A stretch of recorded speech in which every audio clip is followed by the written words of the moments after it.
Okay, welcome back. A new balance change, and I think some other stuff to the changelog has been added, and I need to go over this because it looks like we got some biome transition changes. Sounds pretty good. There's a lot here, so I'll just put the raw numbers and explain later. These changes are not the biome rework. So the biome rework still in the works, but just not here today. Today is just a transition change. They are simply adjustments for me now to help fix problems with the current map that we're on. Full details are in this and follow-up PR here. So it looks like some roles will either have a better or worse chance of showing up. Gigantamax, stat form, rebalance, and new evil teams added. This is what I'm excited about. Team Skull, Aether, and Macrocosmos from Gen 7 and 8 are now in the game. That's pretty dope. That's going to mean more guys with beast boosting mons. Classic's probably going to get a lot harder with these additions, if I'm being honest.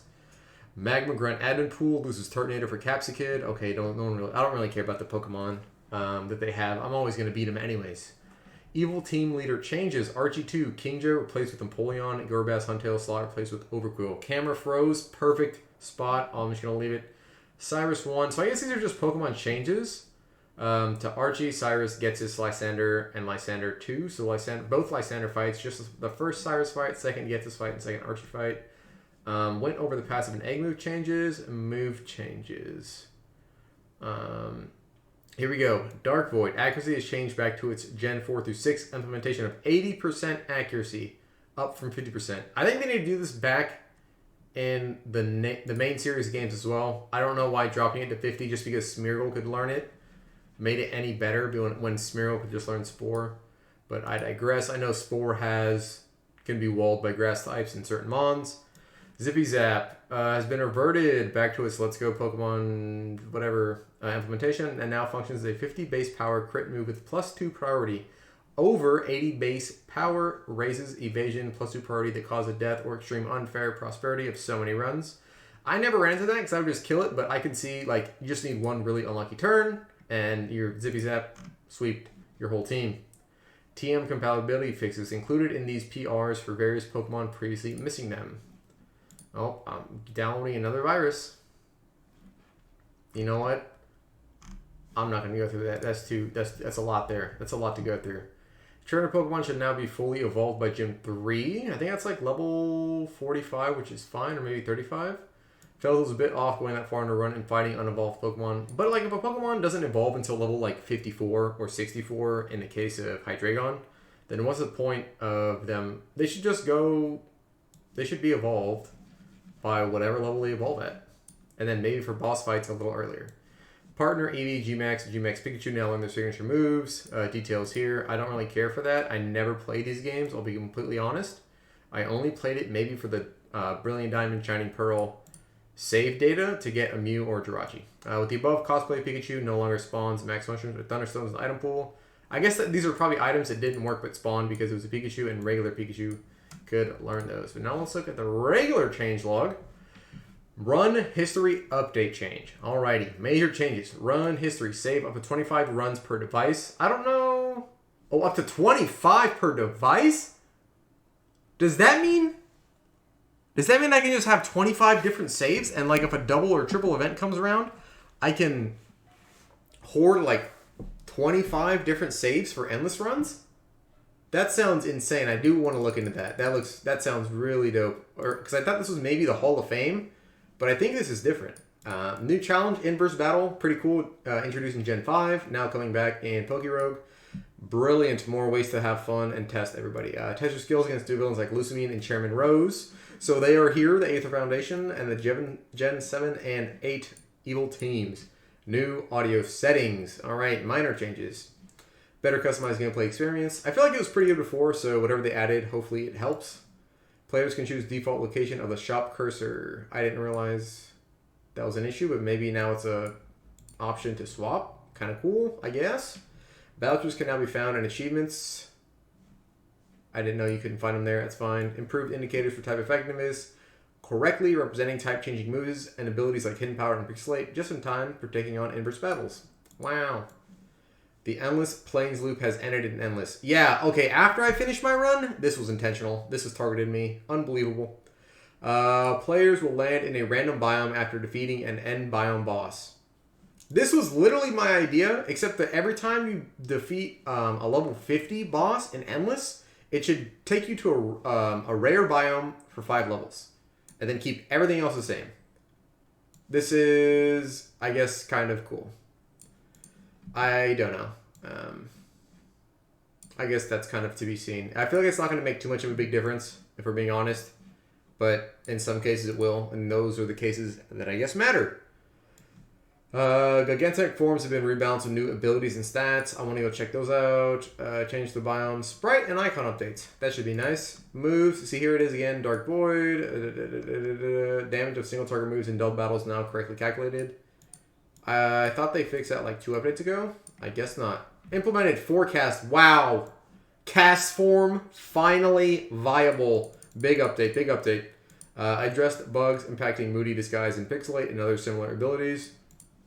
Quality of life. Various improvements to the starter select UI. I want to check that out, see what that's like. Visual improvements to IV scanner when using legacy UI mode. Never use that. Skip the final boss encounter dialogue once again. Maybe they're referring to the classic mode. Smooth out inconsistent menu behavior during gameplay and fixed a bug where Pokemon would not gain HP after evolving and other miscellaneous bug fixes. I noticed that. But it would normally fix itself after it leveled up again, or if it fainted and got revived, or like at the end of every 10 levels. And I think that's it for all the stuff that they have updated. Yeah, I think that's it. I do want to check out the Gigantamax forms, the new abilities, and stats though. See what that's all about. I think my computer was throwing a tantrum. I'm back. I've checked out some of this stuff. This is the new thing that's probably talking about the IV scanner. Oops, my head's in the way. But you can flip it on or off. I guess that's a little neat because in Endless sometimes you might mess up a button key. Window type. I guess, yeah, I don't have Legacy, so that's why I never would have known. What else was it, though? It gives more audio stuff, yeah. This is also new. Shop cursor target. Reroll, item shop, check team. So I guess you can change it, huh? I'm gonna just leave it at where it's at. The opacity is fine. And then the extra, I believe, field audio and maybe UI audio are new. Okay, so that's like the clicking sound. No idea what field volume is. Maybe it's like weather. Maybe weather got some changes. But I think that is it. I don't know how to do the 25 saves. I only have these 5 runs here. And yeah, my endless run got reverted somehow. So I'm like 9 floors back. Excuse me. Doesn't really matter. And I think that is it for now. I guess I could also check out the UI changes to the starter UI. I do not know what changed. They're all in one. I still cannot use my mouse to scroll. But let's see if this is easier to use. I don't know. Go to the filters.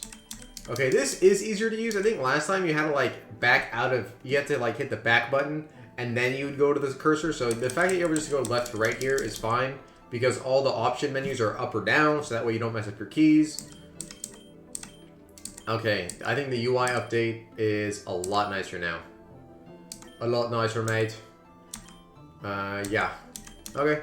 That's the new update, and that's everything. It hasn't, not too big of an update. No really big hints or anything. But a Biome Rework is somewhere in there, so that should be kind of nice. I don't know if I can start any of my other classic runs or finish them, and maybe I'll get Lusamine or not, because I haven't fought any of the evil teams on them yet. I want to go check that out, actually. Okay, so what that indicator was talking about, the check team, transfer, or re-roll, that's where your cursor will start. So I believe it used to just always start on this first item. You would go down for re-roll or lock, and then to the right for transfer or check team. That indicator, whatever it is game setting. Is it general? It might be display. Might be display. There it is. Shop cursor target. So this will make it so this time I'll leave it on items. And I feel like next time I kill something, it'll automatically go onto the items. Searing shot. Hits everybody. Burn, you got the protect. I thought that would have done a lot more. It did not. Can Moonblast you, and then Bug Bite. The bug. Can't low kick me anymore. Not dead yet, baby. And now my cursor should spawn on the items this time. Yeah, okay, so that is what that nice little setting does. Just switches where your cursor starts. If it's on the items, reroll, transfer, or check team. I feel like it should have been very intuitive, but I didn't really know just by reading it. So this is what it does for all my visual learners out there.